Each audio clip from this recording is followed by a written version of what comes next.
tushunchalar beraman. Agar savol bo'lsa, bitta savol so'rangiz, gaplashib ko'ramiz.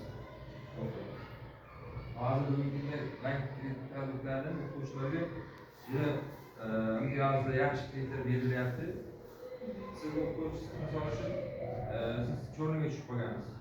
Nima sabab bilan? O'g'lingiz bor, qizingiz bor.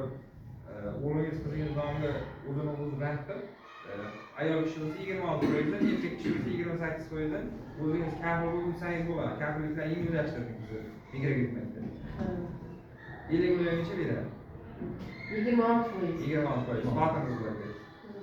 Erkaklarga 28%. 5 yil muddatgacha. Imtiyozli o'rinlarni ko'rib chiqilyapti. Hozir 1 yillik imtiyozli o'rin berib qolishingiz mumkin.